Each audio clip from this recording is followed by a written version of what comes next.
보실 성경은 야고보서입니다.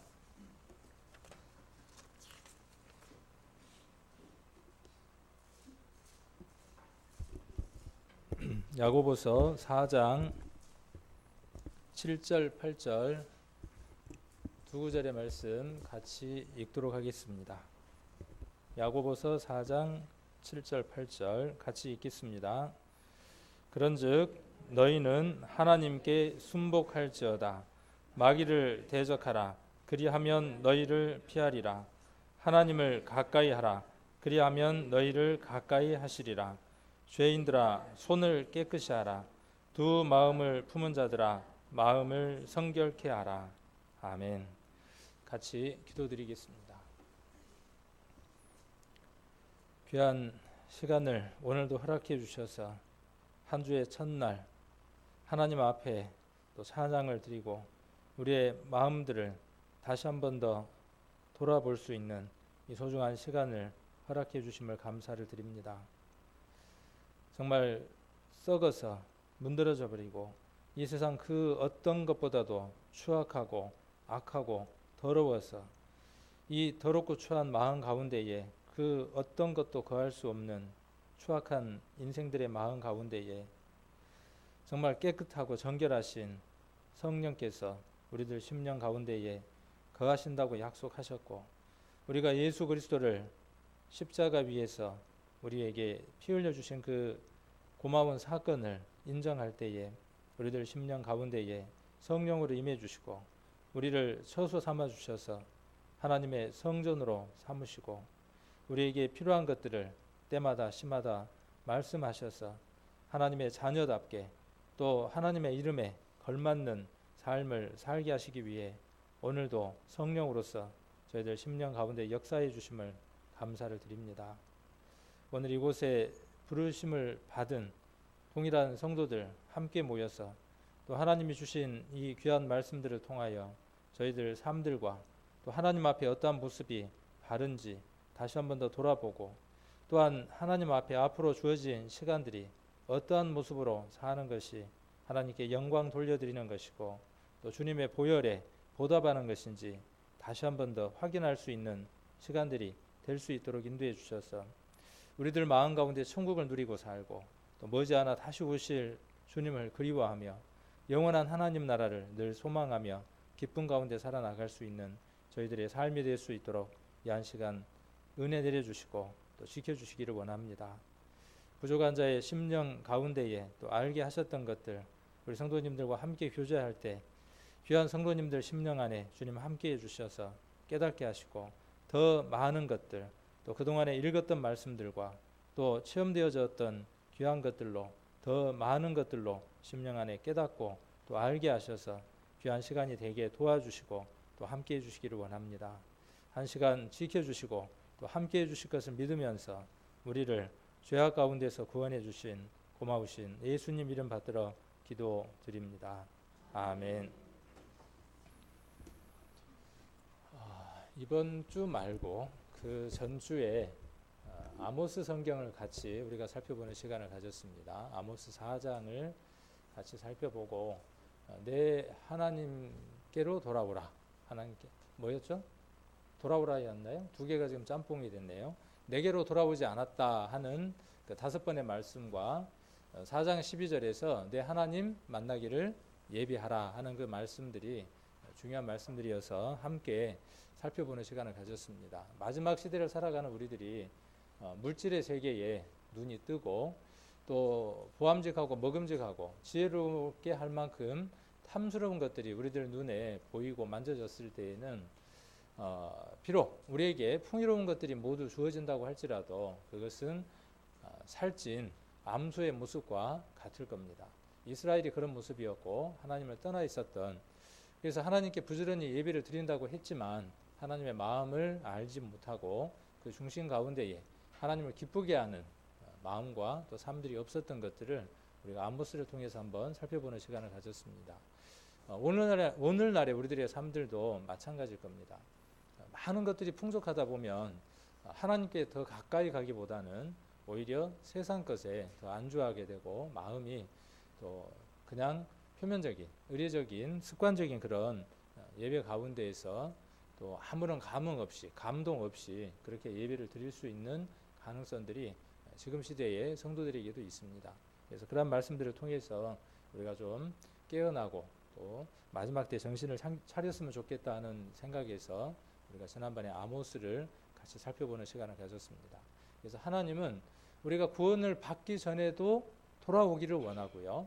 구원을 받은 성도들에게도 동일하게 돌아오라고 말씀하고 계십니다.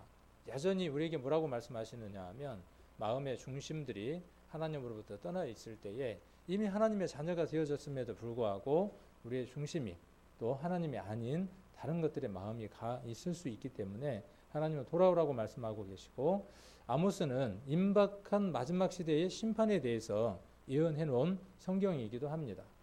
그래서 무시무시한 하나님의 그 심판의 날이 임할 것들을 이야기를 하면서 하나님 만나기를 예비하라, 돌아오라, 그렇게 이야기를 하고 있습니다. 우리들에게도 마찬가지일 겁니다. 하나님 오실 날이 머지 않았다고, 주님 오실 날이 가까워졌다고 그렇게 이야기를 하고 있지만 막상 우리의 삶들을 보면 주님은 조금 있다가 우리 아들 장가 보내고 딸 시집 보내고 또 이거저거 다 한 다음에 그 다음에 주님 오셨으면 좋겠습니다 하는 마음이 우리 마음 가운데 혹 있을 수도 있습니다. 아직 전도하지 못한 내 가족이 있고 아직 구원받지 못한 내가 사랑하는 사람들이 있기 때문에 주님 조금 있다가, 지금 제가 복음을 전하고 있습니다. 그 마음을 열고 있습니다. 주님 오늘 오시면 저 영혼 지옥 갑니다 하는 그 마음으로 하나님 오시기를, 더디 오시기를 원한다면 하나님이 기뻐하시겠지만 내가 누리고 싶은 거 누리고 싶어서, 주님은 십자가를 지고 고난을 당하셨지만 나는 편하고 좋은 것, 예수 그리스도의 이름을 빌어서 자기의 유익을 취하는 그런 삶들을 산다면 우리가 그런 말씀들을 통해서 볼 필요들이 있는 것 같습니다. 그래서 마지막 시대에 하나님 만나기를 예비하는 그런 삶들이 되기를 원하고, 오늘은 이 야고보서를 통해서 하나님을 가까이 하라 하는 말씀으로 함께 우리가 말씀을 좀 교제를 해보려고 합니다. 하나님을 가까이 하라. 8절에 보시면 하나님을 가까이 하라. 그리하면 너희를 가까이 하시리라. 이 그리하면이라는 말은 조건이죠. 먼저 선행되어야 될 게 있다는 겁니다. 하나님이 우리를 가까이 해 주고 싶고 우리에게 필요한 것들을 하나님이 원하시는 대로, 우리가 원하는 대로가 아니라 우리는 채움을 입고 싶고 우리는 복을 받고 싶어 합니다. 그런데 우리가 받고 싶은 복이나 채움은 하나님 보시기에 심판이고 저주고 우리가 하나님을 더 따를 수 없는 것들이라고 하나님이 판단이 되어지면 우리가 원하는 것들을 하나님이 주시지 않는 것들을 봅니다. 오히려 막고 오히려 더 우리에게 그것들로 가까이 갈 수 없게 하는 것들을 봅니다. 그래서 때로는 우리가 원치 않는 것들이 우리에게 옵니다. 우리는 그것을 받을 때에 원망하거나 투정을 하죠. 그러나 그것은 하나님을 더 가까이 하기 위한 하나님의 귀한 부르심이고 사인이고 또 징조들이기도 합니다. 그래서 하나님을 가까이 하면 조건이 뭐냐 하면 너희를 가까이 하시겠답니다. 그러니까 우리가 하나님을 가까이 하지 않는데 하나님이 우리의 삶들 가운데 관여하셔서 우리의 삶을 윤택하거나 하나님이 원하는 방향으로 우리의 삶들을 바꿔가시지는 않는다는 겁니다. 자, 그러면서 뭐라고 말씀하시느냐 하면 죄인들아 손을 깨끗이 하라. 두 마음을 품은 자들아 마음을 성결케 하라. 두 마음을 품을 수 있는 것은요, 세상 사람들은 두 마음을 품을 수가 없습니다. 어차피 그 사람들은 한 마음이에요. 누구와 한 마음이냐 하면 사단과 화합되어져서 사단을 기쁘게 하고 사단이 원하는 생각밖에 할 수 없는, 그리고 때로는 자기들이 가끔 선하게 살았다고 생각하지만 그 선이라고 하는 것은 하나님과 상관이 없는 도덕적이고 윤리적인 그 선에 해당하는 것들이죠. 어차피 한 통속이어서 한 마음으로 살아갑니다. 구원받은 사람에게는 비로소 무엇이 존재할 수 있느냐 하면 두 마음이 존재할 수 있습니다. 우리들 10년 가운데에 한 마음이 아닌 또 다른 마음, 우리가 구원을 받았다고 하는 것을 여러 가지로 표현을 해볼 수 있습니다. 과거, 현재, 미래의 모든 죄를 다 사함을 받았다. 라고 표현을 해볼 수도 있고요. 죄사함이다라고 표현해 볼 수도 있고, 영원한 지옥에서 영원한 천국으로 우리를 옮겨주셨다. 이것도 구원에 대한 정의가 될 수 있을 겁니다. 또한 어떤 것도 정의가 되어질 수 있느냐 하면, 자주 이런 말씀을 드리지만 우리의 마음은 축구 경기장과 같습니다. 넓은 운동장과 같습니다. 예전에 그 운동장에는 딱 한 팀밖에 없었어요. 오로지 한 팀만 있었습니다. 그래서 한 팀끼리 공을 차는 거예요. 이게 저도 이겨도 뭐 누가 이기는 겁니까? 결국 그 팀이 이기는 겁니다. 한 마음밖에 없었습니다. 그 마음에 어느 날 예수께서 기록되어 있는 것처럼 하나님께서 새 영을 부어주시고 새 마음을 주셔서 전혀 다른 생각과 다른 마음을 가질 수 있도록 하나님께서 우리 안에 성령이라고 하는 것을 넣어주셨습니다. 우리의 신분과 우리의 장래의 신분의 모습, 우리가 장차 어떻게 되어질 것인가, 구원받은 자가 장차 어떻게 되어질 것인가에 대한 내용에 대한 설명은 성경이 어떻게 되어져 있느냐 하면, 우리의 몸과 혼과 영이 주 예수의 날에 온전한 몸으로 변화를 받고 영원한 하나님 나라에 갈 것이라고 성경은 이미 선언해 놓았습니다. 그래서 우리가 믿는 믿음은 뭐냐 하면, 지나간 것도 믿는 것이고, 지나간 과거를 믿는 것이고, 지금 현재의 것들을 믿고 앞으로 이루어질 것들을 믿는 것입니다. 그래서 우리에게 이루어질 구원, 영원한 새하늘과 새 땅에서 영원히 산다고 하는 그 구원이 우리에게 이루어진 사실, 하나님의 시각의 것들이 우리에게 이루어진 그것이 구원이기도 하죠. 또 다른 시각에서 하나님의 시각이 아니라 우리 사람의 시각으로 보았을 때에 우리에게는 늘 시간이라고 하는 제한적인 공간 속에서 우리는 살아나갑니다. 그래서 구원을 받은 제한적인 우리 인간에게는 무엇이 주어져 있느냐 하면, 하나님께로부터 하나님과 같은, 하나님이 거룩하니 내가 거룩하니 너희도 거룩하라고 하는, 하나님의 시선에서는 이미 거룩하여졌지만 우리의 삶들 가운데에 그 거룩함에 동참되어져 가는, 동화되어져 가는 그 과정들이 우리에게 필요합니다. 그래서 그 과정들을 표현할 때 여러 가지 모습들로 성경을 들어서 우리가 표현을 해볼 수 있을 겁니다. 이미 우리 마음의 운동장은 누구의 것으로 바뀌어버렸습니까? 이미 소유권이요. 하나님의 것으로, 예수님의 것으로 마음은 소유 이전이 되어졌습니다.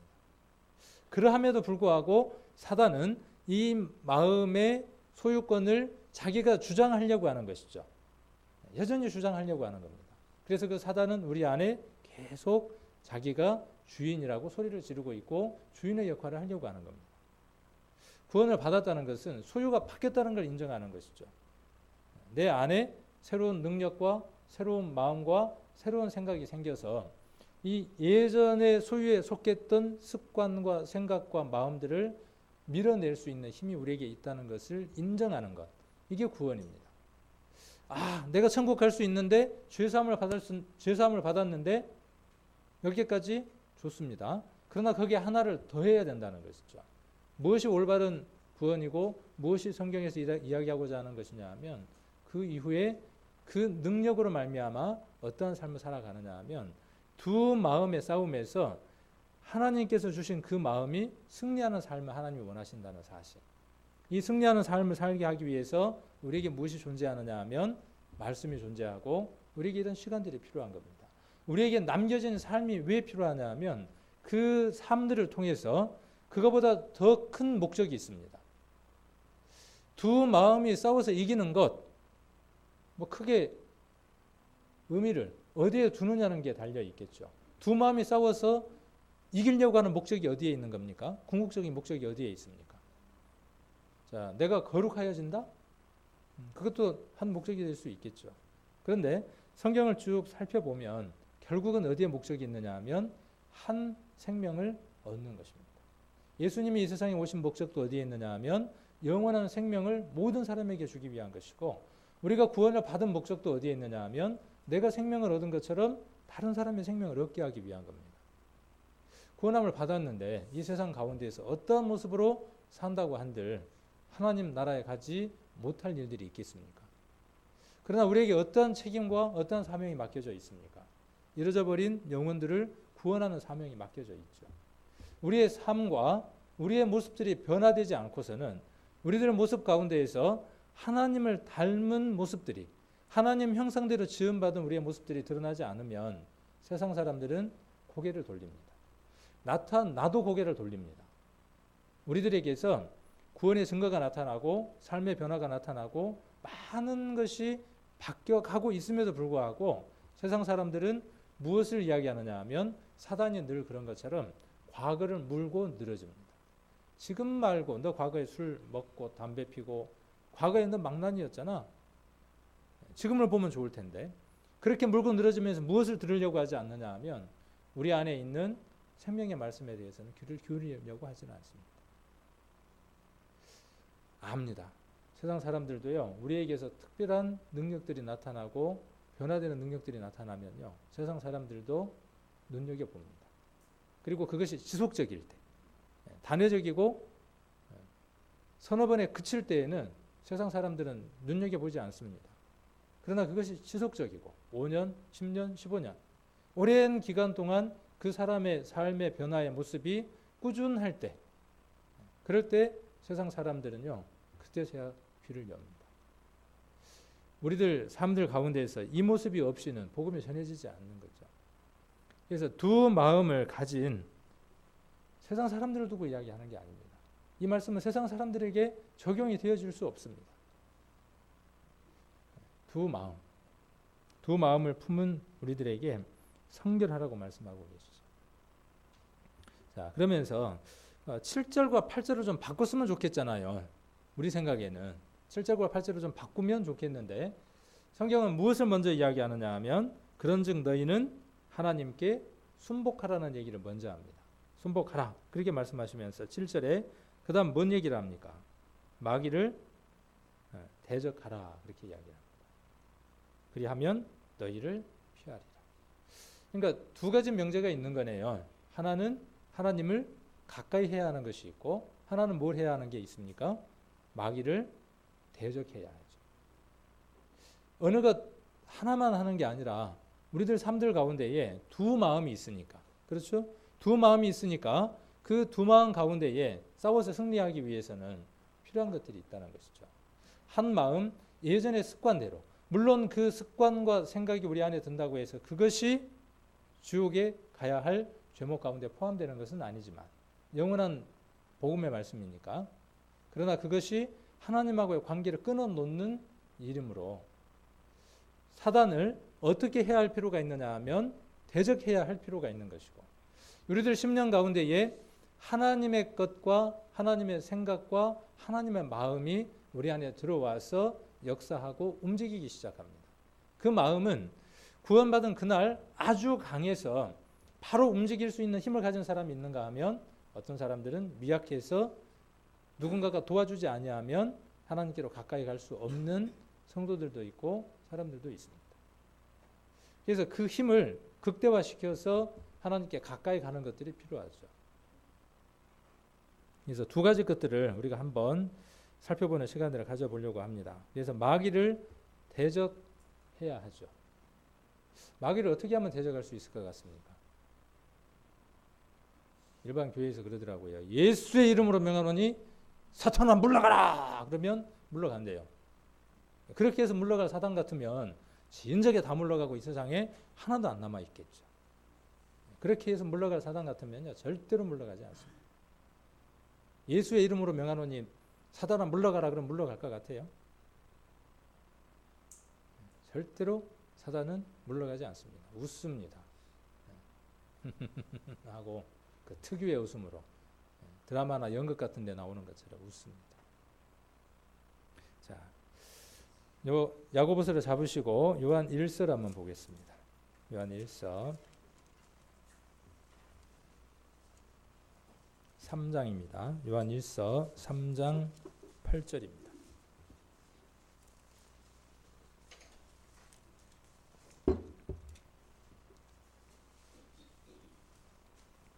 (3장 8절) 한 구절만 같이 한번 읽겠습니다. 죄를 짓는 자는 마귀에게 속하나니 마귀는 처음부터 범죄함이라. 하나님의 아들이 나타나신 것은 마귀의 일을 멸하려 하심이라. 여기에 오늘 마귀를 대적하라고 하는 그 말씀에 대한 답이 이곳에 기록이 되어 있습니다. 답이 기록되어 있는데 찾으셨습니까? 자, 마귀가 하는 일은 무슨 일을 하게 한다고요? 자, 마귀가 하는 일은 죄를 짓게 하는 일을 합니다. 그래서 하나님을 떠나게 만들었고 그 떠난 인생이 두 번 다시 하나님을 찾을 수 없도록 더 멀리 거리를 두게 하는 것이 사단이 하는 일입니다.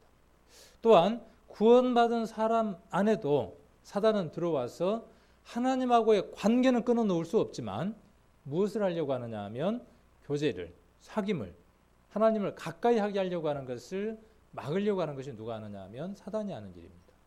그러므로 죄라고 하는 개념은요, 하나님을 떠난 것이 죄고 하나님을 떠나 있는 것이 죄입니다. 아담과 하와 안에서 하나님을 떠난 것이 죄고, 그래서 돌아오지 않는 그것이 가장 큰 죄고, 돌아온 이후에도 마찬가지로 그 죄가 심판받는 죄는 아니지만 하나님하고의 관계 속에서 문제가 되어지는 죄들이 있죠. 우리가 구원받고 난 이후에 모든 죄가 다 해결되어졌다고 하는 그 묘한 정리들 때문에 이러한 말씀들이 우리들 심령 가운데에 정리가 되어질 수 없을 때도 있습니다. 우리가 하나님을 등지고 있는 그 순간은 누구에게 지금 소속되어 있는 겁니까? 마귀에게 잡혀 있는 거예요. 하나님의 자녀이더라도 마귀에게 그 순간은 지금 속아 있는 겁니다. 그 순간은 죄를 짓고 있는 것입니다. 자, 여기에서 그 마귀의 일을 대적할 수 있는 방법은 어떤 방법밖에 없습니까?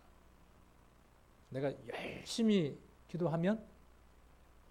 내가 열심히 성경을 보면? 내가 열심히 전도를 하면? 아닙니다. 그 일을 할 수 있게 하는 원동력에 대해서 해결을 해야 하겠죠. 그래서 여기 요한 1서 3장 8절에는 그 답을 무엇으로 이야기를 하고 있느냐 하면 8절에 하나님의 아들이 나타나신 것은 마귀의 일을 멸하기 위해서다. 그래서 하나님의 아들인 예수 그리스도가 있을 때에 우리는 무엇을 할 수 있느냐 하면 그 모든 문제에 대한 답들을 찾을 수 있습니다. 사랑을 쓰려거든 연필로 쓰세요. 쓰다가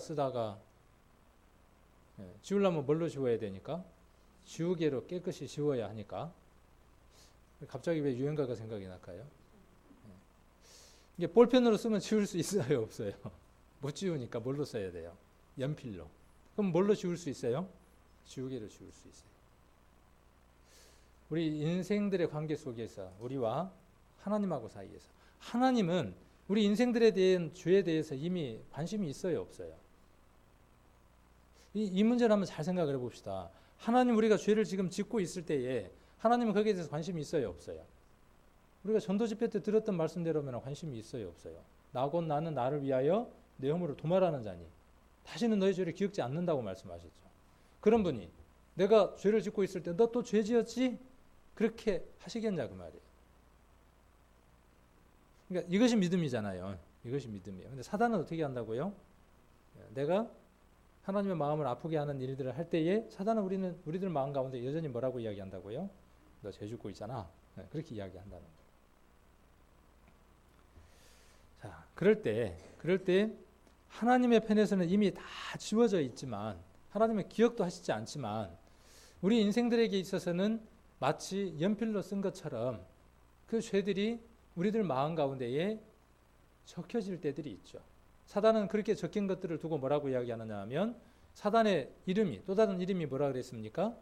회방하는 자, 대적하는 자, 또 어떤 이름이 있다 그랬어요? 고소하는 자, 고발하는 자. 자, 연필로 쓰여진 우리 마음 가운데 죄를 들고 사단은 뭐라고 이야기한다고요? 하나님도 기억하시지 않는 그 죄를 들고 고발을 하는 것이죠. 하나님 뭐라고 말씀하시겠어요? 나는 몰라. 나는 몰라. 근데 사단은 여전히 그렇게 이야기한다는 겁니다. 하나님은 그 죄 때문에 불편해 하시거나 그 죄를 다시는 묻지 않으시죠. 그런데 우리들 마음 가운데 그 불편한 것들을 어떻게 해결해야 되겠어요? 자, 연필로 썼는데 그 쓴 걸 지우려면 어떻게 하면 되겠습니까? 지우개로 깨끗이 지우면 되잖아요. 우리들 마음 가운데에 깨끗함과 정결함과 하나님 앞에 바로 설 수 있는 그 마음을 다시 회복시킬 수 있도록, 깨끗한 마음이 되어질 수 있도록 하나님께서 지우개 하나를 주셨는데, 그 지우개가 뭐라고요? 오늘 여기 요한 1서 3장 8절에서는 마귀의 일을 멸하려 하는, 마귀의 일을 더 이상 진행할 수 없도록 할 수 있는 가장 소중한 분, 그 지우개가 누구냐 하면 예수님이라. 이게 항상 뭘 들고 있어야 됩니까? 손에. 나 구원 받았는데, 천국 갈 수 있는데, 그럼 뭐 하는 거예요? 지우개를 어디에다 넣어놓는 거예요? 필통 속에다가 깊숙이 집어넣는 거예요. 늘 항상 들고 다니면서 어떻게 해요? 지우는 거예요. 자, 이 문제는 무엇과 상관이 없다고요? 하나님이 우리의 죄에 대해서 묻는 것과 전혀 관계없는 거예요. 우리들의 마음의 관계에 대한 문제들입니다. 자, 다시 어디로 한번 찾아보느냐 하면 베드로 전서 5장을 한번 찾겠습니다. 베드로 전서 5장 8절. 그래서 마귀를 대적하는 데 있어서 가장 소중하고 가장 중요한 도구, 그 도구는 뭐냐 하면 지우개입니다. 그 지우개는 누구냐 하면 예수님이고, 자, 5장 8절 한번 보겠습니다. 자, 근신하라 깨어라. 베드로 전서 5장 8절 383페이지. 근신하라 깨어라 너희 대적 마귀가 우는 사자같이 두루다니며 삼킬 자를 찾나니. 구원함을 받았으니까 마귀가 멀리 떠나가야 될 거 아니에요. 근데 구원받은 성도들에게 무엇이라고 이야기하느냐 하면 베드로 전서인데 못 찾으셨나요? 베드로 전서 5장 8절. 그렇게 떠난 것이 아니라 마귀는 어떻게 하고 있다고요? 이미 자기 편이 되어 있는 세상 사람들에게는 두루다니며 삼킬 것 필요 없습니다. 찾을 필요가 없어요. 이미 자기 것인데. 우리 안에 딱 가둬갖고 포동포동 살쪘는데 뭔 필요가 있겠습니까? 그런데 우리 밖에 보니까 더 탐지고 더 괜찮은 먹을 것들이 있을 때 사단이 틈을 타는 것이죠. 그래서 근신하라 깨어라 너희 대적 마귀가 우는 사자같이 두루다니며 삼킬 자를 찾는 겁니다. 왜 사자가 울겠습니까? 왜 우는 사자라고 표현을 했을까요? 한번 상상을 한번 해보세요. 왜 우는 사자라고 표현을 했겠는지. 배가 고프니까요. 쉬운 표현으로. 배가 너무 고픈 거예요, 지금요. 이미 세상 사람들은 자기에게 다 지금 소유가 되어져 있는데 더 배를 채우려고 하는데 배가 안 채워지는 거예요. 사자가 며칠 동안 굶주리면요. 배가 홀짝 붙어가지고 어떻게 했습니까? 울부짖는 거예요. 그런 표현으로 여기에 지금 표현을 해두고 있습니다. 그 우는 사자가 어디에 있다고요? 저기 멀리 밖에 있는 세상 사람들에게 있다고요. 여러분 근처에 있다고요. 근데 뿔이 났어요. 뿔이 나고 불이 막 깜빡깜빡 들어와요. 그리고 쇠창살을 들었어요. 그런 다음에 어떻게 해요? 푹 찔러갖고 잡아서 갈 것 같죠. 마귀가 그렇게 여러분 곁에 있을 것 같죠. 그러니까 마귀가 좋아하는 거예요. 마구도 웃는 겁니다. 가장 고상한 모습, 가장 좋은 모습, 가장 친절한 모습, 가장 여러분에게 익숙한 것들. 그래서 이것이 사단이 준 것일까라고 생각할 만큼 아주 미묘한 것으로. 그리고 사단은 무엇을 잘하느냐 하면 사단이 특히 잘하는 게 뭐냐면요. 이간질하는 거예요. 하나님과 사람 사이를 나눠놨죠. 그렇죠? 하나님과 사랑의 짝으로 만들어진 인간을 사단이 가장 먼저 했던 일이 뭐냐 하면 쫙 쪼개는 일을 했어요. 지금도 사단은 뭘 하느냐 하면 우는 사자처럼 쪼개는 거예요. 자, 혼자 있으면 먹이가 되기 쉬워요. 그래서 둘이 되면 강해집니다. 둘보다 몇이 되면 셋이 되면 더 강해요. 셋보다 넷이 되면요. 성경에는 두세 사람이 내 이름으로 모인 곳에 나도 그들 중에 있다라고 말씀하고 계시죠. 그 이솝 우화엔지, 동화엔지 보면 그 얘기 나오죠. 자주 드리는 말씀이지만 어떤 얘기가 나오느냐 하면 소 두 마리가 풀을 뜯고 있는데 너무나 친해요. 근데 사자가 울면서 저 소를 잡아먹고 싶어요. 기회를 보는데 이 사자 소 두 마리가 얼마나 머리가 좋으냐 하면 풀을 어떻게 뜯어먹냐 하면 머리를 딱 맞대고 풀을 뜯어먹는 거예요. 그러다가 사자가 뱅글뱅글 돌면 요 소들이 뱅글뱅글 돌면서 풀을 뜯어먹는 거예요. 딱 먹으러 오면 어떻게 하느냐 하면 뒷발질을 한 대 차주는 거예요. 이쪽이 눈이 시퍼래 갖고 사자가 이제 도망가는 거예요. 사자가 또 이빨을 가는 겁니다. 저걸 어떻게 잡아먹을 수 있을까? 호시탐탐 노리면 노릴수록 둘이 탁 붙어 있는 거예요. 어떻게 하면 먹을 수 있겠어요? 네. 사자가 머리가 좋았어요. 그래서 동네에다가 소문을 낸 거예요. 뭔 소문을 냈냐 하면 A 젖소하고 B 젖소하고 그 젖소가 둘이 붙어 있는데 뭘 한 거예요? 이제 이간질을 시킨 거예요. 동네 가서 뭘 한 거예요? 소문을 낸 거예요. B 젖소가 A 젖소에게 못할 말을 했다. 그러면 잘 아시잖아요. 뭔 얘기인지 제가 표현 안 해도 구체적으로 표현 안 해도 잘 아는 그걸 한 거예요. 바로 그거. 그러니까 들려와요, 안 들려와요? 딱 머리를 지금 둘이 맞대고 있는데도 사자가 지금 뱅글뱅글 돌고 있을 때 지금 뒷발질을 하면서도 둘 사이에 지금 머릿속에 뭐가 지금 뱅글뱅글 떠올라요? 그 얘기가 뱅글뱅글 도는 거예요. 제가 제일 싫어하는 게 뭐냐면요. 제 얘기를 누군가가 뒤에서 하는 거. 근데 안 할 수는 없잖아요. 안 들으면 좋을 텐데 어떤 데 들을 때가 있어요. 어떤 형제님이 어떤 자매님이 목사님이 그랬다고 이야기를 합디다 그러면 그때부터 어때요? 머릿속에서 그게 막 뱅글뱅글 안 돌던가요? 그러면 오면은 반갑겠어요? 살짝 피해 댕기고 싶겠어요? 제가 그렇다는 게 아니에요 지금요. 예를 들면은 그렇다 그 말이에요 지금. 우리 목사님이 또 그런갑다 그러고 또 그러시면 안 됩니다. 자, 그러면 그때부터 어떻게 되느냐 하면 이제 좀 불편한 거예요. 뜯어먹고 있으면서도 눈이 자꾸 그전에는 눈을 쳐다보면서 풀을 뜯어먹었는데 이제 눈을 쳐다볼 수가 없는 거예요. 그러면서 살짝 옆을 쳐다보고 둘이 이제 서로 느끼는 거죠 이제.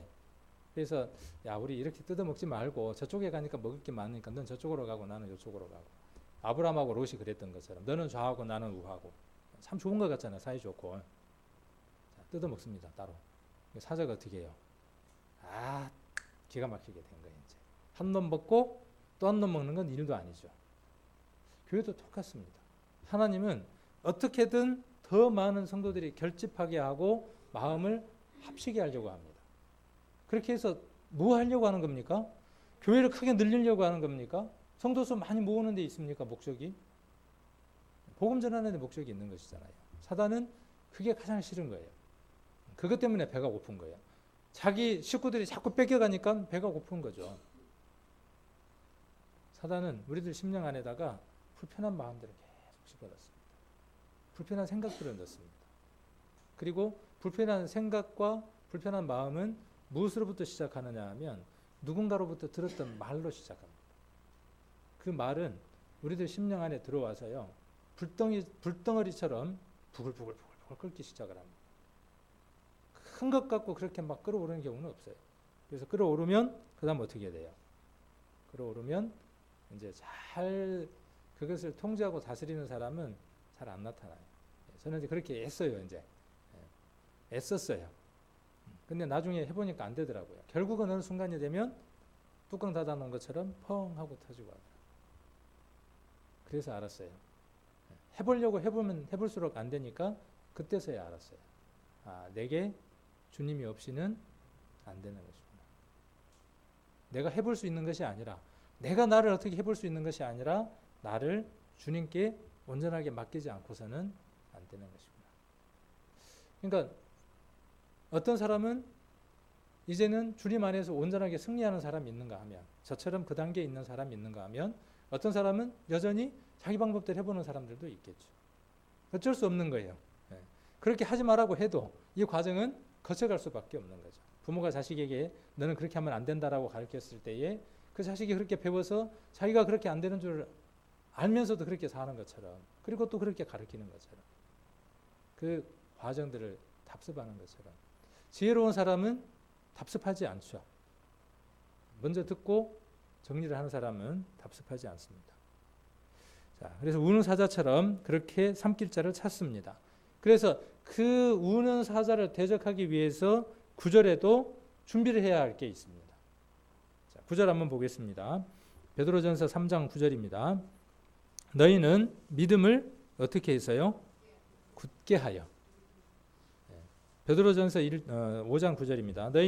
너희는 믿음을 굳게 하여 저를 대적하라. 이는 세상에 있는 너희 형제들도 동일한 고난을 당하는 줄을 압니다. 그럼 나만 그런 인들 가운데 놓이느냐? 아니다는 겁니다. 모든 성도들은 다 동일한 조건 가운데 놓여 있다는 겁니다. 그래서 열심히 주님 앞에 잘 살 각오를 하라고 돼 있습니까? 어떻게 하라고 돼 있습니까? 나는 두 번 다시 이제 흔들리지 않을 거야. 나는 잘 살 거야. 잘해볼 거야. 그렇게 다짐하는 것이 마귀를 대적할 수 있는 승리의 비결이다. 성경 그렇게 안 나와 있다고. 뭘 굳게 하라고요? 믿음을 굳게 하라. 이 말이 어려우면 우리가 고린도 후서 13장에 기록되어 있는 말씀으로 이해하면 쉬울 것 같습니다. 너희가 믿음에 있는가? 너희 자신을 시험하고 확증하라. 너희 안에 예수 그리스도께서 계신 줄 알지 못하면 너희는 버림을 내라. 우리들 10년 가운데 예수님이 계시다는 사실, 그분이 내게 어떤 의미이며 내게 어떠한 분인지, 그분에 대한 신뢰와 그분에 대한 모든 것들을 맡기려고 하는 그 마음, 이것이 무엇이냐면 믿음을 굳게 하는 겁니다. 다른 것이 믿음을 굳게 하는 게 아니라, 이스라엘 사람들이 전쟁을 치를 때마다 길갈이라고 하는 곳에 가서 하나님의 뜻을 물었던 것처럼 그 길갈은 예수님의 십자가의 모습이기도 합니다. 우리는 어떤 일을 하다가 실패하면 거기서 고쳐서 출발하는 게 아니라, 우리의 삶은요, 문제가 생기면 그곳에서 고치는 것이 아니라 어디로 가는 거냐 하면 십자가로 다시 돌아가는 거예요. 그리고 거기서 출발하면 예전에 머물렀던 그 자리에서 재출발이 되는 게 아니라 더 먼 곳에서, 하나님께 더 가까운 쪽에서 출발을 하게 됩니다. 거기서 고치려고 하면요, 계속 거기에서만 버둥대고 있는 겁니다. 우리들 10년 가운데에 복음을 전할 마음이 없다는 것은요, 믿음이 문제가 생겨버린 겁니다. 첫 사랑이 식어버렸거나 첫사랑에 문제가 생긴 겁니다. 첫 사랑을 회복하면요, 우리의 삶의 변화들도 함께 나타납니다. 제가 우리 성도님들에게 이렇게 사십시오라고 요구한 적이 거의 없을 겁니다. 교회 일찍 오십시오. 11조 하십시오. 아침 기도 하십시오. 뭐뭐 하십시오. 라고 여러분들에게 삶을 요구해 본 적은 없습니다. 왜요? 제가 요구한다고 될 일이 아니니까. 혹 제가 요구해서 했다고 할지라도 그것은 하나님과 관계가 없습니다. 더듬거리고 또 시행착오도 있고 더딜지라도 여러분 심령 안에 있는 그 주님께서 작은 음성으로 말씀하신 그것을 듣고 순종해서 교회를 나오시고 주님께 드려지는 삶을 살았다면 그 안에 큰 기쁨이 있고 주님께 더 가까이 가게 됩니다. 저는 여러분들이 그것을 맛봤으면 좋겠습니다. 그걸 맛본 사람은요, 잘 안 넘어집니다. 이제는 쉽게 넘어지지를 않습니다. 그러나 이것을 맛보지 못한 사람은 자주 넘어집니다. 그래도 우리는 7번 넘어져도 8번 일어나죠. 언제든지 다시 일어납니다. 그래서 믿음을 굳게 하는 것이 사단을 대적하는 비결입니다. 그 다음 우리가 에베소서에 기록되어 있는 것처럼 에베소서를 한번 보겠습니다. 에베소서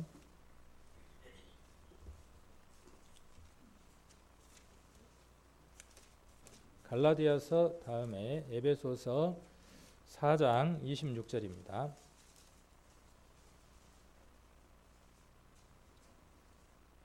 에베소서 4장 26절, 27절 두 구절만 같이 한번 읽겠습니다. 분을 내어도 죄를 짓지 말며 해가 지도록 분을 품지 말고 마귀로 틈을 타지 못하게 하라. 자, 마귀가 틈을 타는 거예요. 사단을 대적하는 방법 가운데 하나가 믿음을 굳게 하고 내가 믿음에 있는가 하는 것을 확인하는 것. 내가 온전한 주의를 들고 내 삶 가운데에 하나님 앞에는 지워져 버린 죄들이지만 나는 여전히 기록할 수밖에 없는 연필로 쓴 죄들이 있을 때 그것들을 예수님의 지우개로 지우는 그 삶들을 살아야 한다는 것이죠. 자, 그러나 어쩔 수 없이 여기 분을 내는 건 죄예요, 죄가 아니에요. 여기 말씀의 정의대로라면 분을 내어도 죄를 짓지 말고, 그랬으니까 분은 죄가 아니네요. 자, 이 분과 이제 막 울그락불그락 해가지고 막 그 고성을 하고 막 삿대질을 하고 하는 그것도 분으로 우리가 표현을 하죠. 저 사람 분이 났다 그러잖아요. 그것과 여기에서 이야기하는 분은 조금 차이를 좀 두는 것도 필요할 것 같아요. 속에서 시작하는 것들이죠. 마음 안에서. 사단에 의해서 찔려져 들어온 다른 마음들. 예전에 습성에 있었던 그 마음들 안에서 올라오는 것들. 자, 그럴 때에 그것을 밖으로 드러내면 이제 어떤 모습이 되겠어요? 자, 화를 내고 막 삿대질을 하고 침을 튀기면서 그냥 막 소리를 지르는 그것은 어디에 있었던 게 지금 그대로 나온 겁니까? 속에 있었던 것이 밖으로 드러난 것이죠. 자, 그렇게 하는 모습. 자, 이런 모습들을 우리가 한번 생각을 해볼 필요가 있죠. 그리고 마귀로 틈을 타지 못하도록 하는 겁니다. 사단이 우리들 삶들 가운데 틈을 탈 수 없도록 우리의 삶들을 돌아보고 우리가 그러한 기회를 내어주지 않는 것들도 사단을 대적하는 방법 중에 하나입니다. 자, 그 다음 에베소서 찾았으니까 6장도 한번 보겠습니다. 6장 11절 10절부터 한번 보겠습니다. 6장 10절 종말로 너희가 주 안에서와 그 힘의 능력으로 강건하여지고 마귀의 괴계를 능히 대적하기 위하여 하나님의 전신갑주를 입으라. 자, 마귀의 괴계를 능히 대적하기 위해서 필요한 게 있네요. 아까 믿음을 굳게 하는 그것이 필요했고 틈을 주지 않는 것이 필요하고 그 다음 또 무엇이 필요합니까? 이제 전신갑주가 필요하네요. 전신갑주라는 건 말 그대로 뭐예요? 온 몸에 입는 온몸을 보호하는 옷이죠. 그래서 이 말씀에 대해서 뒤에 좀 더 설명이 되어져 있죠. 14절 한번 보겠습니다. 자, 그런즉 서서 진리로 너희 허리띠를 띠고, 자, 이런 옷을 입어야 합니다. 진리로 허리띠를 띠고 의의 흉배를 붙이고, 자, 그 다음에 평안의 복음에 예비한 것으로 신을 신고, 또 모든 것 위에 믿음의 방패를 가지고, 이로써 능히 악한 자의 모든 화전을 소멸하고. 이 악한 자의 화전이 뭐냐면요, 사단은 결코 혼자 역사하지는 않습니다. 하나님도 혼자 역사를 하시지 않죠. 항상 그 종과 매체를 통해서 하나님은 역사를 하십니다. 하나님이 직접 말씀하시지 않고 선지자들을 통해서 말씀하시고 그것을 기록하게 했습니다. 하나님이 영이시기 때문에 그 영 안에 있는 것들을 인간을 통해서 하나님이 말씀하시는 것처럼 사단도 똑같습니다. 사단이 일을 할 때에 사단도 어떻게 일을 하느냐 하면 사람 속 안에 들어옵니다. 그래서 사단의 영을 넣는 거죠. 악령을 넣는 겁니다. 악령을. 그리고 우리 안에 하나님은 성령을 넣으시죠. 자, 아까 마귀를 대적하는 문제와 하나님을 가까이 하는 두 개의 문제에 대해서 우리 야고보서를 통해서 우리가 살펴보고 있죠. 자, 마귀하고의 대적에서 실패했던 인물, 그리고 하나님을 가까이 하는 데에서 승리했던 인물, 그 두 가지의 스토리가 같이 묶여 있는 내용 뭐겠습니까? 사울과 다윗 얘기입니다. 사울은 누구에게 져버렸습니까? 사단에게 져버렸죠. 자, 사단에게 지는데 어떻게 해서 지게 되느냐 하면 사단이 와서 사울을 유혹했습니까? 어떻게 했습니까? 나중에 한번 성경 읽어보십시오. 그 사울과 다윗의 관계들 한번 읽어보시면 좋을 것 같아요. 자, 그 안에 무엇이 들어오느냐 하면 불편한 생각들이 들어옵니다. 그리고 주변에서 하는 말들이 그 사람의 마음 가운데에 사단이 들어올 수 있는 팀들이 되죠. 자, 다윗은 얼마인데? 사울은 몇인데? 비교시키는 거예요. 우리들 10년 가운데 비교라고 하는 게 들어오기 시작하면요, 걷잡을 수 없이 됩니다. 그래서 죽여버리고 싶은 거예요. 자, 누구이기도 해요? 자기 사위잖아요. 근데 어떻게 해버리고 싶어요? 멱을 따버리고 싶은 거예요. 세상 말로. 죽여버리고 싶은 거예요. 다윗은요? 다윗은 그러고 싶은 마음이 있었을까요? 없었을까요? 한번 쭉 성경 읽어볼 필요가 있겠죠. 자, 끝까지 사울을 해했습니까? 해하지 않았습니까? 해할 수 있다는 것을 충분히 보여주기도 했죠, 사울에게. 그러나 결코 해하지는 않았습니다. 왜요? 그는 기름 부음 받은 자고 하나님의 임재하심과 하나님의 역사하심이 사울 안에 있다고 믿기 때문에 그렇습니다. 우리들의 관계도 마찬가지입니다. 우리들 삶들 가운데에 형제 자매들 관계 속에서 저 형제나 저 자매에게 하나님의 인지하심과 하나님의 기름 부음이 있다고 생각한다면 함부로 사울처럼 칼을 들고 망나니처럼 나서지는 않을 겁니다. 다 얼마나 귀한 존재들입니까? 여기 계신 여러분 한 분 한 분들이요, 얼마나 소중한 존재인지 모릅니다. 자주 드리는 말씀이지만 내가 내 가치의 퍼센트를 알지 못하면 다른 사람을 결코 존중하거나 값을 매길 수가 없습니다. 그냥 세상에서 이야기하는 가치 말고요, 말씀 안에서 내가 어떤 사람이고 하나님의 사랑을 얼마나 받아서 내가 하나님 앞에 얼마나 귀한 사람인가를 깨달으면 다윗처럼 함부로 다른 성도들에 대해서 평가하거나 뒤에서 말하거나 하지 않는다는 것이죠. 누가 하기를 기다립니까? 모든 것에 대한 판단과 심판은 누가 하실 것이라는 거예요. 하나님이 하실 것이라는 거예요. 하나님. 그런 마음들 안에 사단에 우리가 유혹되어져서 흔들리기가 쉬운 것들을 봅니다. 그래서 우리에게 꼭 필요한 게 뭐냐면 아까 뭘 가져야 되죠? 16절에 방패를 가져야죠. 방패, 믿음의 방패. 근데 이 방패가 어떤 역할을 한다고요? 사단이 뭘 쏜다고요? 사단이 화살을 쏴요. 근데 그 화살이 어떤 화살이라고요? 불화살. 불화살 한번 맞아보셨습니까? 텔레비 같은 데 보면 불화살 맞은 거 한번 보셨잖아요. 맞아갖고 막 이러면서 바닷속으로 뛰어들잖아요. 사단이 쏜 이 불화살 한번 맞아보면요, 그거보다 더 뜨겁습니다. 뺄 수도 없고, 화살은 어떻게 생겼습니까? 들어가기는 잘 들어가게 생겼고 빠질 수는 없게 만들어져 있죠. 빼려고 빼면 뺄수록 더 깊숙이 박히는 그 화살. 한 번 맞으면 어떻게 할 수가 없어요. 미운 마음이 들고 불편한 마음들이 들고 시기의 마음들이 들고 우리들 마음 가운데에 부정적인 그 모든 마음의 원초, 근본, 뿌리는 누구냐 하면 사단으로부터 온다는 거죠. 그리고 그것들은 처음에는 그런 것 같지만 나중에 마음 가운데에서는 아주 불편한 마음들로 자리를 잡기 시작을 합니다. 지금 제가 드리는 것들은요, 제가 다 경험해 본 것들이니까 이야기를 하는 것들이죠. 저는 우리 성도님들에게 아주 큰 불화살을 쏠 때가 많습니다. 제가 쏘고 싶어 쏘겠습니까? 딱 관역을 탁 대놓고 탁 쏘겠습니까? 어쩌다 보니까는 잘못해서 맞았겠습니까? 어쩌다 보니까요, 쏘려고 쏘는 게 아니에요. 정말 제가 어느 성도에게 마음에 짐이 되게 하고 불편하게 하고 싶은 마음이 이만큼이라도 있겠습니까? 없습니다. 정말 없습니다. 그러나 습관이 다른 것들이 있고 생각하는 방식들이 다른 것들이 있고 표현하는 것들이 다른 것들이 있어 혹 우리 성도님들이 경험하고 봐왔던 것들하고 다른 것들이 있어서 제가 불화살을 던진 것이 아니라 어쩌다 보니까 저도 막 쏜 거예요. 여러분들도 똑같이 쏩니다. 저만 쏘는 게 아니라 한번 상상을 한번 해보세요. 머릿속에 한번 그려보세요. 한번. 막 불화살을 쏘는 거예요. 여기저기다가. 그렇게 쏠 때 뭘 갖고 있으면 안 맞겠어요? 믿음의 방패가 있으면 오면 몸을 싹 피하면서 방패로 샥 막으면 될 텐데 못 피하고 맞으면 어떻게 돼요? 그때부터 이제 여기 뭔 화살이에요? 불화살이에요.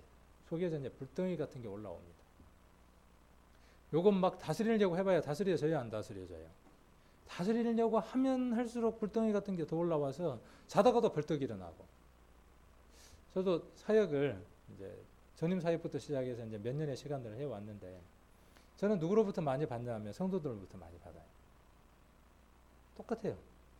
그리고 정말 믿고 신뢰하고 마음을 주었던 더 많은 마음을 주었던 성도들로부터 더 많은 불화살을 맞습니다. 마음이 없었던 성도는 어차피 기대를 안 했으니까 그럴 수도 있어 그러지만 그래도 우리 저 성도나 저 형제님이나 저 자매님 같으면 믿음의 동역자로서 하나님의 일들을 함께 할 수 있을 것이라고 생각했는데 마음의 표현들이나 뭔가 달라지면서 불편해지면서 서로 불화살들을 던지는. 그러면 하나 쏘면 그 다음 쏘는 사람은 더 큰 걸 쏘겠어요? 작은 걸 쏘겠어요? 더 큰 걸 쏩니다. 이제. 아파요. 그러면 얼마나 아픈가 모릅니다. 해결도 안 되고. 그래서 저 성도가 정말 내 마음을 알아주고 좀 그랬으면 좋겠는데 이제 그런 생각들도 많이 할 때도 있고 나중에 이제 알았어요. 어떤 것들을 알게 됐느냐. 이 모든 것들이 내 마음 가운데 주님하고의 관계가 먼저 개선되고 해결되지 않고서는 내가 쏜 화살도 상대방 마음 가운데에서 빼줄 수 없다는 것이에요. 내가 쏜 화살은요, 절대로 내가 뺄 수가 없습니다. 그 화살은 하나님이 빼주시기 전에는 빠지질 않습니다. 내가 상대방에게 쏜 화살도 뺄 수도 없고 내게 박힌 그 화살도 내가 뺄 수가 없어요. 안 빠져요. 빼려고 해도. 상처는 받는 거라 그랬죠. 말이 그렇잖아요. 상처는 받잖아요. 그러면 그 말의 뜻을 한번 살펴보면 상처는 주는 사람이 있다는 뜻이죠. 받는 거니까 뭐 할 수도 있습니까? 상처는 받는 건데 상처는 뭐 할 수도 있어요? 사양할 수도 있어요. 그 말의 뜻을 한번 생각을 해보면 누군가가 내게 상처를 주려고 할 때 내가 그 상처를 덥석 물어서 받을 수도 있지만 어떻게 할 수도 있어요? 사양할 수도 있어요. 아, 됐습니다 하고 사양할 수도 있습니다. 그 생각은 안 해봤죠. 저도 안 해봤어요. 이 말씀을 보면서 그 생각을 한번 해봤어요. 방패가 있으면 어떻게 할 수 있느냐 하면 대부분의 이 화살들은요, 의도적으로 겨냥해서 쏜 화살들에 맞는 경우는 없습니다. 교회 안에. 어쩌다 보니까 전쟁도 마찬가지라네요. 전쟁 때 총을 쏘면요, 겨냥해가지고 탕 쏴가지고 죽는 경우는 많지 않고요. 처음에는 이렇게 남북이 붙어갖고 전쟁을 해서 총을 쏘면요, 처음에는 못 쏜대요. 두려워서 못 쓰다가 어쩌다가 흔들흔들하다가 총을 한 방 땅 쐈는데 그 총이 돌에 맞고 탕 튕겨갖고 옆에 사람이 맞아 죽었어요. 그러면 그 죽은 걸 보면서 피를 보면서 어떻게 합니까? 이제 그때부터 이성을 읽는 거예요. 대부분 그 유탄이라 그러나요? 거기에 맞아 죽는 사람의 수도 셀 수 없이 많답니다. 우리도 그럴 때가 많습니다. 겨냥해서 쏘는 경우는 없어요. 근데 우리는 어떻게 생각했냐면 겨냥해서 나는 맞았다고 생각합니다. 이게 먼저는 상처는 거절할 수 있다는 것, 그 다음에 상처를 주려고 하는 사람은 내게 상처를 주려고 던진 것이 아니라 유탄이라는 것. 그리고 상처를 받았다면 어떻게 하면 될까요? 이제 빼려고 하는 것이 아니라 그리스도 안에서 주님의 마음을 배우기 시작하면 우리 이 가시 같은 거 바뀌었을 때요, 이렇게 바늘로 빼도 되지만 어떤 경우에는 안 빼고 두면 애리기는 하지만 시간이 지나면 어떻게 되든가요? 점점 밀고 올라오죠. 시간이 지나면서. 그리고 나중에는 어떻게 되느냐 하면 결국 피부가 그 가시들을 밀어냅니다. 나중에 보면 이렇게 쏙 빠져나옵니다. 그건요, 무엇이 있기 때문에 가능한 것이냐 하면 우리 몸 안에 자정할 수 있는 힘, 능력이 있기 때문에 그렇습니다. 우리 안에 있는 그 수많은 것들은요, 능력이 있습니다. 우리 마음의 모든 것들을 치료하고 자정할 수 있는 그 모든 능력들이 우리 안에 이미 와 있습니다. 한번 꺼내서 먹어봐야죠. 한번 두레박을 내려서 그 생수의 물을 한번 먹어봐야죠. 먹으려면 뭘 가까이 해야 되겠어요? 이제 원론적인 얘기죠. 결국은 하나님을 가까이 하는 것은 어려운 것이 아니라 무엇을 가까이 하는 겁니까? 말씀을 가까이 하는 것입니다. 그리고 그 말씀을 통해서 내게 적용된 말씀들을 찾고 내가 치유함을 얻어가는 겁니다. 그렇게 상처에 대한 치유함을 얻고 나면 하나님과 더 친밀해집니다. 그리고 그런 상처를 있는 사람들을 보면 기도할 수 있고 내가 했던 방법들로 그 성도가 그것을 극복할 수 있도록 해줍니다. 세상 사람들의 상처는요, 온전한 상처가 아닙니다. 지금 황혼 이혼이 많아지잖아요. 그래서 한 80이나 70 잡수신 여자분들이 뭐라고 이야기를 하느냐 하면 그분들의 이제 공통점이 이런 게 있어요. 뭐가 있냐면 나는 인생을 후송세월을 했다는 거예요. 그죠? 한번 얘기를 한번 잘 들어보면 그분들의 얘기는 그거예요. 내 청춘을 돌리도 남편이 갉아먹고 자식이 갉아먹고 내 시간은 어디 있냐 이거예요. 간혹 우리 성도님들 중에도 이제 그런 표현들을 하시는 분들이 있더라고요. 나는 헛살았다고. 지난번에 힐링에 대한 이야기를 하면서 또 지난번에 이제 광양교회 가서 제가 힐링에 대한 이야기를 하면서 조금 강도 있게 제가 이야기를 좀 했어요. 힐링이라는 것은 세상 사람들에게 적용되어지는 것이다. 우리는 치료 중인 것이 아니라 이미 치유가 끝난 사람들이다. 근데 왜 계속 치유를 받으려고 하느냐? 이미 치유된 사람들이. 그러면서 제가 그런 표현을 한번 썼어요. 우리 성도들 가운데에도 내가 옛날에 글을 못 배웠으니까 나 지금 글 한번 배워보겠다는 거예요. 물론 그건 뭐 문제될 게 없어요. 근데 뭘 접어두고요? 뭘 접어두고? 하나님을 가까이 하는 그 일을 접어두고 그 말이에요. 그 일을 하면서 그 일을 한다 그러면 누가 뭐라고 하겠어요? 나는 하나님 가까이 하는 것보다 이게 먼저라는 거예요. 그리고 그거 치유받고 싶다는 거예요. 내가 보상 못 받은 건 뭘로 돌려받고 싶으냐 하면 돈으로 돌려받고 싶고 시간으로 돌려받고 싶고 돌려받고 싶은 거예요. 그러니까 어떻게 하는 거예요? 황혼에 대해서 뭐 하는 거죠? 이혼하는 거예요. 갈라서 하는 거예요. 어마어마하게 지금 황혼 이혼이 늘어납니다. 교회도 그래요. 교회도. 우리 교회 안에 이혼이라는 말이 없었습니다. 근데 어느 순간부터 이혼하는 일들이 생기고 그 이혼에 대해서 마음들이 너무 관대해져 갑니다. 어쩔 수 없는 상황들이 있겠죠. 어쩔 수 없는. 그러나 하나님은 처음부터 이혼이라고 하는 것을 허락하시질 않았죠. 죽음이 그들을 갈라놓는 것 외에는. 어떻게든 다 풀 수 있습니다. 안 풀려고 하니까 안 풀려서 서로 각자의 길을 가는 것이죠. 풀어보려고 애쓰면 서로가 있으면, 그리고 서로가 애쓰지 않더라도 어느 한쪽이 풀려지면 한쪽도 같이 풀려집니다. 서로 풀려고 하니까 더 어렵고 네가 먼저 풀어라고 이야기하니까 어려운 거예요. 내가 풀면 상대방도 풀려집니다. 세상 사람들은 그렇게 풀어질 수가 없어요. 언젠가는 다시 맺혀집니다. 그러나 우리는 풀 수 있는 능력들이 있습니다. 그럼에도 불구하고 계속 그걸 끌어안는 삶들이 있죠. 그래서 결국 교회가 어떻게 됐습니까? 나눠지는 일도 생겼죠. 그때그때마다 해결하지 않으니까 쌓여서 결국은 그런 아픔들을 우리가 겪기도 합니다. 마이크가 안 나가네요. 네, 그만하라고 하는 것 같습니다. 시간이. 그래서 한번 뭐 제가 어떤 말씀을 드리려고 하는데 우리 성도님들이 다 아실 것 같아요. 그래서 이 정도에서 정리를 해도 충분할 것 같고, 또 오늘 못한 내용은 다음에 또 이어서 이야기하고 하면 되더라고요. 그래서 늘 저도 이제 욕심이 많은 것 같아요. 성도님들에게 많은 부분을 한꺼번에 많이 알려주려고 하다 보니까 욕심들이 생겨서 그런 것 같은데 묘하네요. 이제 좀 더 하라는 값습니다. 이제. 네. 그래서 우리가 하나님을 가까이 하는 것은 어려운 것이 아니고요. 쉬운 것입니다. 오히려. 어떤 것들이냐면 나는 혼자 있으면 사단의 밥이 되기 쉽습니다. 그래서 둘이 되어야 하고 둘보다는 셋이 되면 좋죠. 그래서 나 혼자 있으면 외로우니까 형제를 찾고 또 자매를 찾아서 교제하고, 또 둘만이 교제하는 것보다는 더 모여있는 수가 좋으니까 구역 모임으로 모이고 또 수요 모임으로 모이고 주일날 모이는 그 모임들이 많아지는, 그것들이 하나님을 더 가까이 하는 일들 가운데에 쉬운 방법 중에 하나이기도 합니다.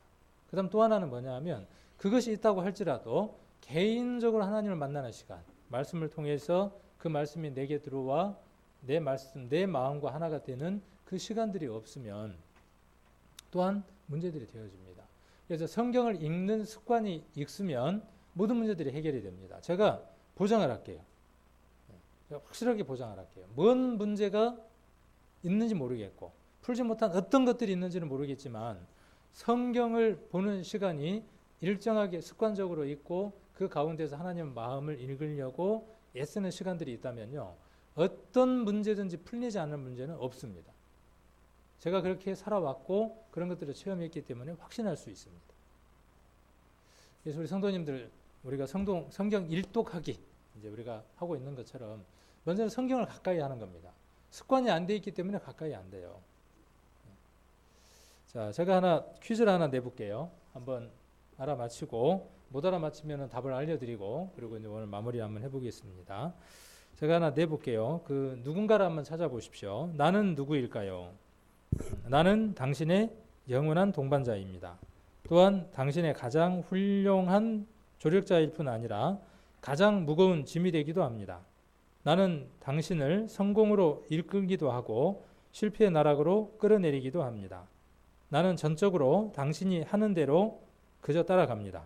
그렇지만 당신의 행동의 90%가 나에 의해 좌우됩니다. 나는 당신의 행동을 빠르고 정확하게 좌지우지합니다. 나에겐 그것이 매우 쉬운 일입니다. 당신이 어떻게 행동하는지 몇 번 보고 나면 나는 자동적으로 그 일을 해냅니다. 나는 위대한 사람들의 하인일 뿐 아니라 실패한 모든 이들의 주인이기도 합니다. 이 말이 참 멋있는 것 같아요. 어디서 들어보신 것 같죠? 네. 위대한 사람들의 하인이고 실패한 모든 이들의 주인. 누군가 한번 찾아보십시오. 나는 인공지능 기계의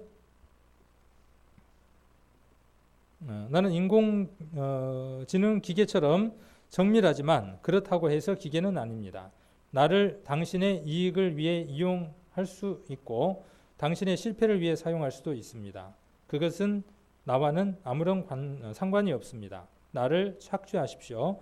나를 훈련시키십시오. 그리고 나를 확실하게 당신의 것으로 만든다면 나는 당신의 발 앞에 승리를 가져다 줄 것입니다. 만일 당신이 날 가볍게 여긴다면 난 당신을 파멸의 길로 이끌 것입니다. 나는 누구일까요? 크게 답이 다 다양하게 나왔는데 습관입니다. 습관. 이 습관은요, 우리가 믿고 있는 그 믿음보다도 더 강한 힘을 갖고 있습니다. 사단에게 사로잡혔던 이 습관. 근데 습관을 바꾸려면 먼저 뭐가 바뀌어야 돼요? 그 유명한 말이 있잖아요. 습관을 바꾸려면 행동이 먼저 바뀌어야죠. 그 다음이 바로 생각이 아니고 행동이 바뀌기 위해서는 뭐가 바뀌어야 돼요? 생각이 바뀌어야죠. 그러니까 생각이 바뀌면 행동이 바뀌고 그 행동이 반복되어지면 습관이 되어지고 습관은 그 사람의 무엇이 되어지느냐 하면 인격과 인품이 되어집니다. 그리고 그 사람의 삶 전체를 좌우합니다. 그래서 생각을 어떻게 하느냐는 것은 굉장히 중요합니다. 더 준비된 것이 있지만 다음에 또 이어서 말씀을 드리도록 하고 우리가 어떤 습관을 갖느냐는 것 정말 중요합니다. 기도하는 습관이 율법적인 것이라고 오해하는 분들이 있는데 그렇지 않습니다. 습관은 결코 그런 것이 아닙니다. 기도하는 습관, 성경을 보는 습관, 교회 예배에 참석하는 습관, 하나님께 물질과 시간과 삶을 드리는 습관, 아주 중요한 것입니다. 그러려면 무엇이 바뀌어야 되느냐 하면 생각을 바꿔야 하고 내 생각은 절대로 바뀌지 않습니다. 무엇이 들어오지 않는 한은 말씀이 들어오지 않는 한은 내 생각은 안 바뀝니다. 자, 기도드리고 마치도록 하겠습니다. 하나님을 가까이 하라. 그리하면 너희를 가까이 하시겠다고 하는 말씀을 오늘 상고해 보는 시간을 가졌습니다. 우는 사자가 삼킬자를 찾는 것처럼 두루다니며 삼킬자를 찾는다고 말씀하신 것을 살펴봅니다. 우리가 하나님의 자녀가 되어졌지만 여전히 사단은 우리로 하여금 하나님과 관계없는 그 죄를 범하게 하고 우리들 심령 가운데에 죄의 무게로 말미암아 하나님께 가까이 가지 못하게 하는 삶들을 살게 하려고 합니다. 그러나 예수 그리스도께서 오신 것은 그 사단의 일을 멸하게 하시기 위해 예수님이 오셨다고 말씀하셨습니다.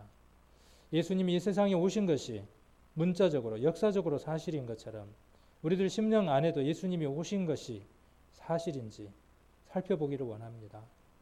예수님이 오셔서 능력 가운데 사셨던 것처럼 우리들 삶들 가운데 예수님이 오셨다면 그 예수님의 능력이 우리들 삶들 가운데에 분명히 나타나 보일 것입니다.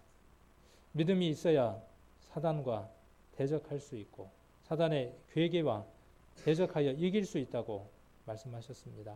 우리들 심령 안에 예수 그리스도께서 자정하고 계시는지 그분께 우리의 모든 마음들을 넘겨드리고 그분의 음성을 듣고 그분에게 순복할 마음들로 한 발 한 발 순복하고 그분의 음성을 듣는 삶들을 살아나가고 있는지 돌아보기를 원하고 그 첫걸음은 말씀을 보지 않으면 또 말씀을 보는 습관들과 성도로서 올바른 습관들이 우리들 삶들 가운데에 없을 때에는 사단의 밥이 여전히 될 수밖에 없는 것들을 우리는 성경을 통해서 살펴보게 됩니다.